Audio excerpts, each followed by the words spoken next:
On today's podcast, we will be going crazy for some rich Asians. Star Trek negotiations with the Chris's has stalled, and Mulan puts out its first image. We get to see what she looks like. Let's get started. This is Off the Break Podcast, presented by Silver Screen Insider.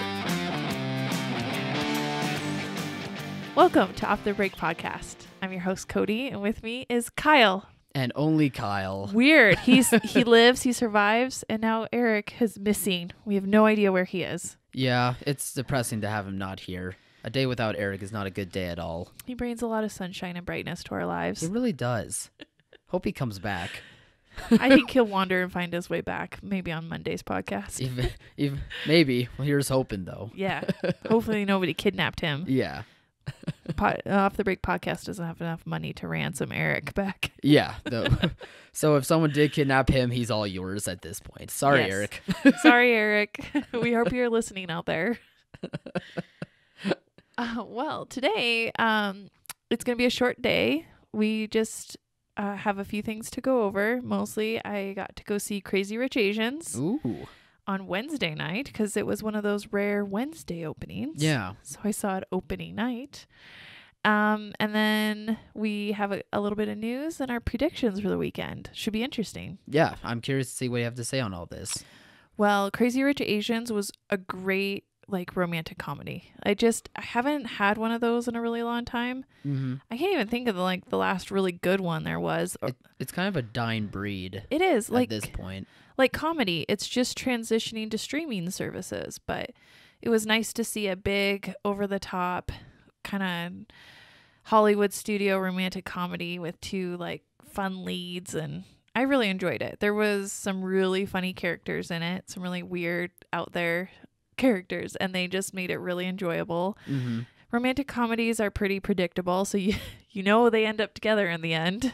Yeah. But that's okay. That's what I wanted. I just wanted to live with that and have that happy romantic ending. So it was excellent. Nice. Yeah, from what I could tell from all the trailers and all the marketing that I saw for it, it felt like it was just a bigger scaled version of My Big Fat Greek Wedding. Do you think it was something along those lines? It felt like in scale like that, but so much better. The cinematography was beautiful. The costumes. Yeah, that's what I mean everything. By the grand. It's a little bit more of a bigger budget to it than My Big grand. Fat It's beautiful looking. It's luscious. It's amazing, but still heartfelt. You know, you still go along with these characters and you suffer when they suffer. And Mm-hmm. and I think that's kind of what My Big Fat Greek Wedding did as well. That got you. The story and Mm-hmm. the characters. Yeah. Even though that was so long ago now. Yeah, really though. Almost 20 years ago or something like that. Yeah. Maybe a bit I more. mean, she in that one, she worked at a travel agency. Yeah. Do they even have those anymore? I don't think so. I mean, we have Google now. Yeah. We had Google then too, but it was. Did we have Google back then? I don't know. I actually don't know the math now. After I I said that, I was know. like, wait a minute. Wait. What timeline? Yeah. I'm sure No, but Google's existed in some form maybe, but internet has gotten us to where we don't need Right. travel agencies anymore. yeah, weird. But anyway, so I haven't been able to see Crazy Rich Asians, obviously. I know that it's based off of a book on the same name and that it's actually Yep. had success It's actually a at book bookstores series. and online. Oh, it's a series? Oh, I Yeah. thought it was just one book. No, there's 3 books. Oh, And okay. apparently, and I didn't know this because who would have thought, there's a mid-credit scene for Crazy Rich Really? Asians. And I won't give anything away. Go see it. But it could set up a sequel if this one does well enough. Because there are 2 more books to go off of. And this film only follows the events in the first book.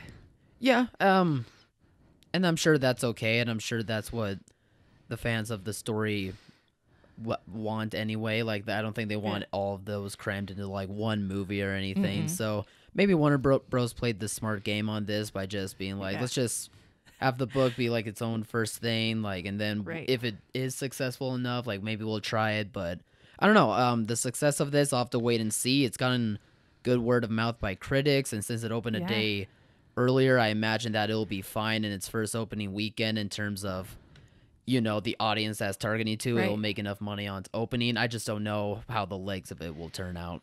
Yeah, it'll be interesting. It came out Wednesday and was number one movie making something like $5 million on a Wednesday night, which is pretty good. Yeah. And then Thursday, it was the number one movie again, making like 3.8 million. So a little drop. And Meg had a little surge, and then Mile 22 did like $1 million. So that's still pretty good for Mile 22. Yeah. But I think it'll hold steady and do well. I was kind of surprised there was even a mid-credit scene. Lights came on and credits came and I'm like, goodbye.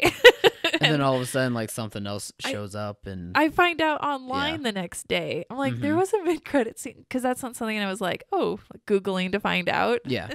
And no one ever mentioned it. Like, none of our contacts mentioned it at the film company. So I'm like, come on, Warners. Maybe they didn't even know. Maybe they were like, oh, there was something, or I don't know. I don't know. Film mid-credit scenes and after-credit scenes are like, I don't know. They either keep them hidden under wraps, or like they just don't show them at some screenings until like the actual premiere. So maybe they honestly just didn't know, except for like some of the higher ups, perhaps. But yeah, I don't know. That's all stuff that I'm not a part of and don't know. Too bad Eric's not here. He'd be like, he hates mid-credit scenes.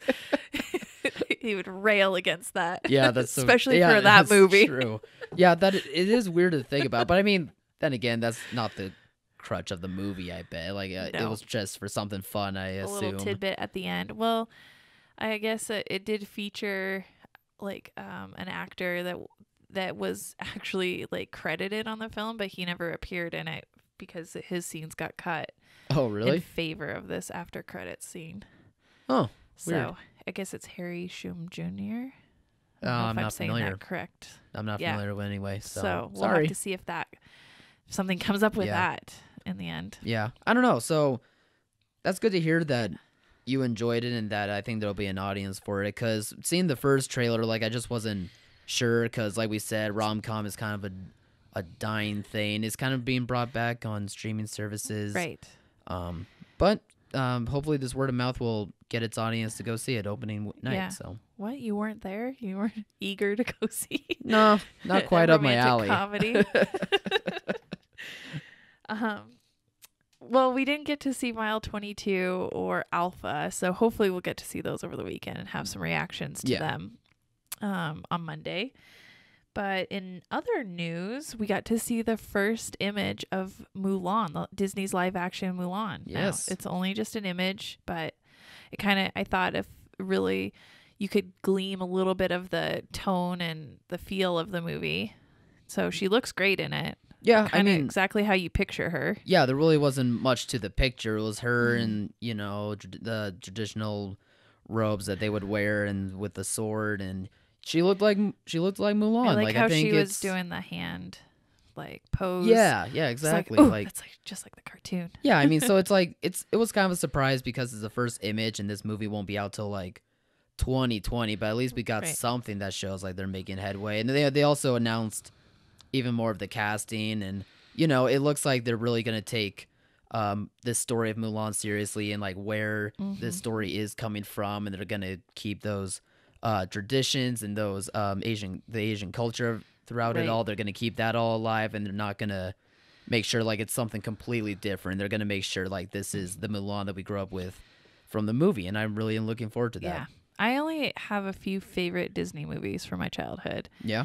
And it's Beauty and the Beast. Of course. Just love that one. Yeah. Mulan, I think, are my top two. And so I'm super excited for Mulan. Like, that was the next one that I really wanted to be made into a live action film. Yeah, that one's not necessarily underrated. It's just more that people do know that it's really good, but they just forget to mention it. Yeah, I just love Mulan. I make my little boys watch it all the time. I'm like, this is mommy's favorite Disney movie. Do they like it at all? They do. Yeah. Awesome. Yeah. I think it's forced upon them though. So yeah, but looking back on it, they'll appreciate that. They'll be like, "Oh yeah, Mulan's cool. Mulan's good." Yeah. Especially when the live action one comes out, they'll both hopefully be big enough to take. I'm excited for how grand of a scale like all of the fighting is gonna look, like how all of the war scenes are gonna look. Because I mean, if you think back to like the war scene in the mountains between like the Huns and the army, like that's cool, like on an animated scale. especially in like that time of they like did the a, late like a 90s. sweeping, Yes. cut scene in the animation. Like, just imagine something like that for live action. Like, that could be something really cool to watch on the big screen. Yeah. No, Mulan's going to be really good. Disney will do a good job with it. Yeah. So based on that one image, that's what I've been thinking about. Got you all excited. Yeah. No, but she looks awesome, and I hope she does a great job. So. Me too.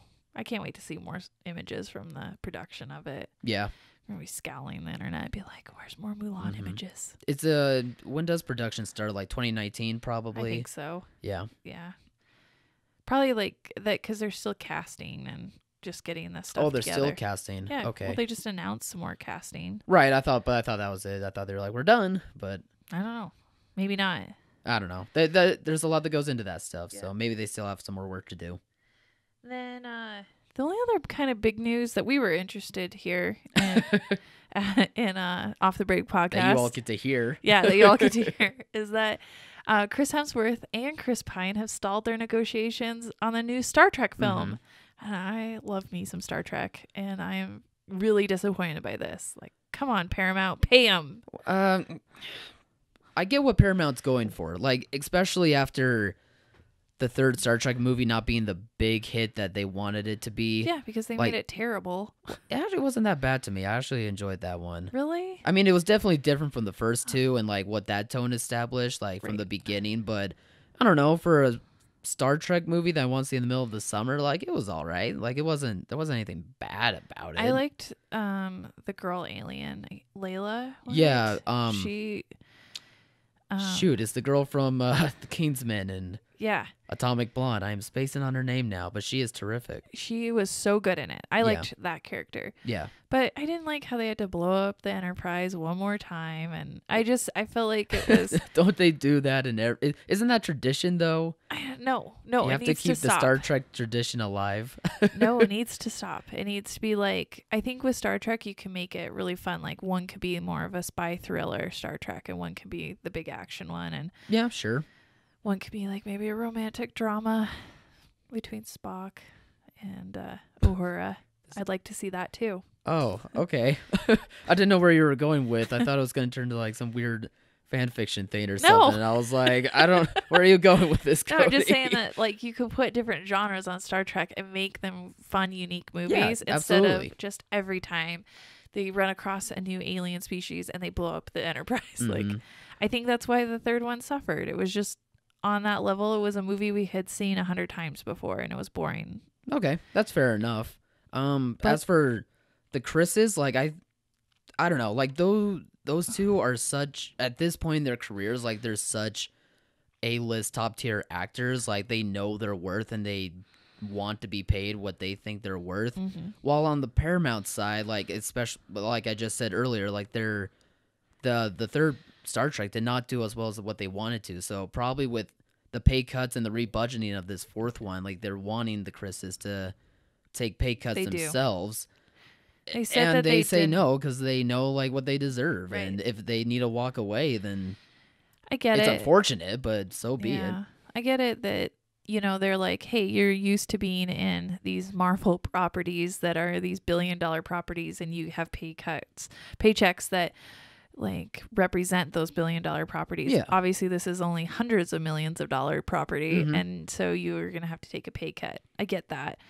But you're also, because they are in those huge big properties, you're purchasing their notoriety and their fandoms and their popularity too. So, you know, there's some investing to be made in those characters, especially when you have I don't know, together in the story, the idea of the Kirk's father coming back, but he's young again. And I was so looking forward to this story. I finally felt like the whole franchise was heading in a more unique new direction, and I really wanted to see that happen. Yeah, they were going to explore more of time travel. I remember when this story was actually dropped because J.J. Abrams was just in a interview and he was just like, you know what, I'll just say it. Yeah, we're getting Chris Hemsworth back for the fourth one, and he's going to be playing Kirk's father again. And everyone like that was at that interview was like blown away, and like everyone that was watching outside of that was blown away because they're like, that's a great idea to do, because they already talk about time traveling, like the first one, maybe the second one even,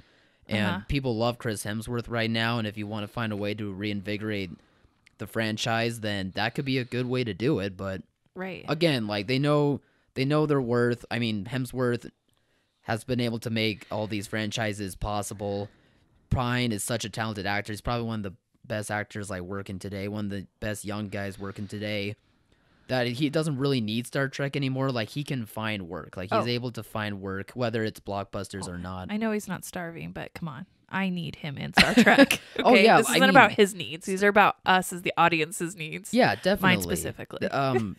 I can get where that's coming back, where you're coming from a fan standpoint, but yeah, just at the end of the day, they know their worth, and yeah, it'll just him as Kirk. I don't want them to recast Kirk. I don't think I want them to either. I don't think you can anyway at this point. I think Chris Pine has established himself like for this franchise. Otherwise, you'd have to reboot it in a way, in a sense. And I mean, maybe that's what they'll end up doing. Who knows? Yeah. I mean, they're being weird with Star Trek as well. Like they want to do the Tarantino R-rated Star Trek.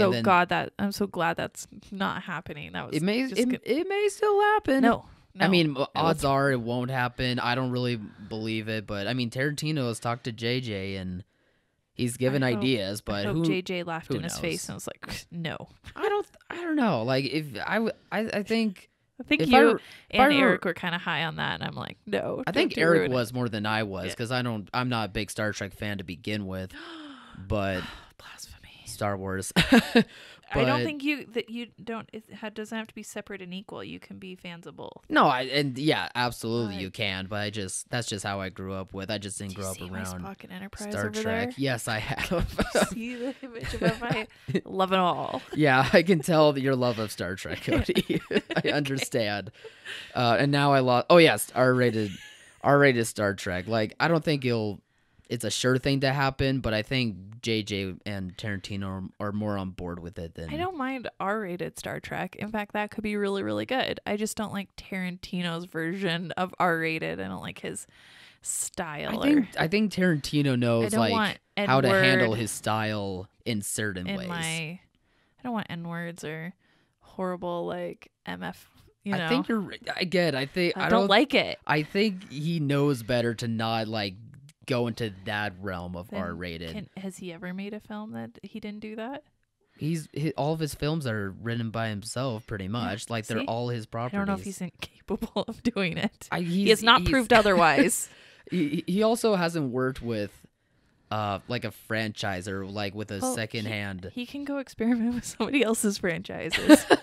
He can go to Star Wars and make an R-rated Star Wars. Leave Star Trek alone. Would it be fine if he did it with like Men in Black? That would actually be kind of cool. Yeah, sure. I mean, it could work with any franchise. Yeah. Like I just think like maybe you need to Venom give would have been a good Tarantino. I mean, Venom should be R-rated in general, but whatever. Are they going PG-13 on that? Yeah. Ugh. Then again, they could go edgy PG-13, like just on the cusp of R, but the hard 13s. But if I had to guess, like it's not gonna work that way. Right. So anyway, Star Trek is pretty much in limbo right now, especially with this surprise that the Chris's have stalled the negotiations or walked away. I don't know, but I think they just broke down over until somebody is now gonna have to come back to the table and be like, I'm willing to compromise. And I don't know if that's happening yet. Again, they both don't need this franchise at this point. No. Hemsworth is going to do the Men in Black one, and he's filming that now. Yeah. And Pine has Wonder Woman, so... I mean, he has Wonder Woman. He's been finding good work in the indie realm. He has a TV show with Patty Jenkins right now that I want to check out. Ooh, really? Yeah, I'm spacing on the name of it. I think it's on TNT or something. Well, we don't really care about TV here. No, but we're all about the movies, just saying, baby. He's doing fine. They're both gonna be fine. But it's unfortunate for fans of the franchise. Right. Well, I'll still be praying and hoping that they come for it. As you should. I want that movie to happen. Yeah. So this weekend, what do you think will take the top spot? What do you think will kind of come in a close second? Surprisingly, I would say that Crazy Rich Asians will be the winner in this. Do you think Meg will be second or Mile 22? No, I think the Meg will come in second. Yeah. It'll have a huge drop off, but it'll come in second. Right. Yeah.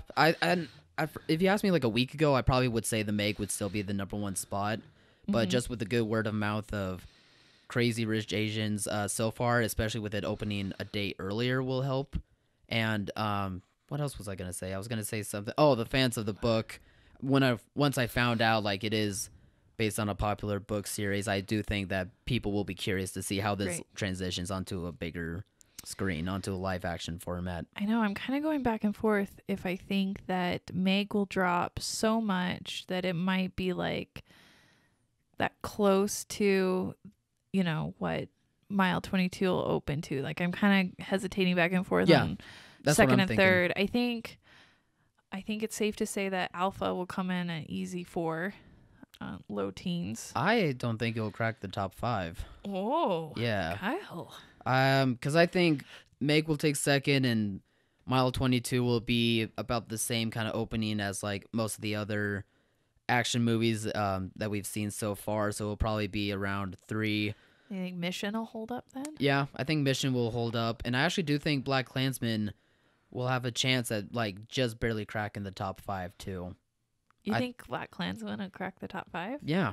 I don't think it'll make a lot of money, but it'll at least be enough to where it would just be there, especially in the month of August. Like, there just really isn't too much of heavy competition to where it's going to be like huge numbers battling out these different spots. So I'm just saying, like, I could see people being curious about this movie, and especially since it did pretty well in its opening weekend, that it could hang on just barely. Right. Well, it'll be interesting. Maybe you should do this weekend's predictions then. I did. Good. I don't know why you didn't know this already. I didn't notice. No, I was preparing for this podcast. I had to take over for Eric. I took control and I handled the situation. And you went out with a bold statement that BlacKkKlansman will crack the top 5. Yeah, it's up there. Okay. It's up there. It's in word. It's in writing. Okay. I'm gonna be wrong. I'm always wrong, but that's my prediction. I don't think it's wrong. It's maybe really optimistic. Yeah, I've been very optimistic for a lot of things over the summer. Yeah, you have. I think been really funny. There was something between Incredibles and Hotel that I got very wrong.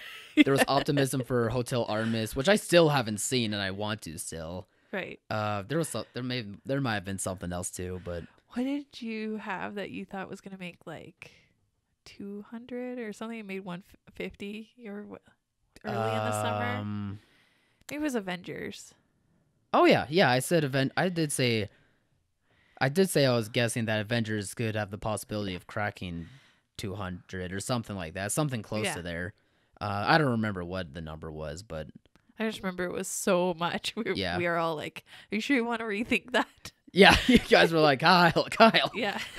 You slow down there. Right. So much money. Yeah. I mean, I don't know. You never know, but yeah. Okay. Well, interesting. I don't think BlacKkKlansman will break the top 5. No, and I mean I could definitely be wrong, but it's just probably all optimism. But do you think 8th grade will stay in the top 10? No. No. Okay. No, I don't think so. I think pretty much everything else at that point is just going to bump 1 or 2 spots off. Yeah, and be the same kind of order. Yeah. Well, I'll have to take a look at it. Maybe put my predictions up. Yeah, I'm curious to see what your full thoughts are. Yeah, I'm really still, I got to look at some numbers, but I'm still kind of going back and forth on if I think it'll be Meg or Mile. Mm-hmm. I just don't know. But I think Mission will be a solid, I guess 4, and then Alpha. Yeah. I think Alpha will be in the top 5. And I would say like maybe Alpha has Alpha at 4 and Mission at 5. That's probably where I'm going. Okay, that's fair. Like I could see Alpha cracking the top 5 because of all the 3D showings that it's been pushing for, so that could probably help as well. Yep. I just don't have much faith in the marketing strategy of this movie though.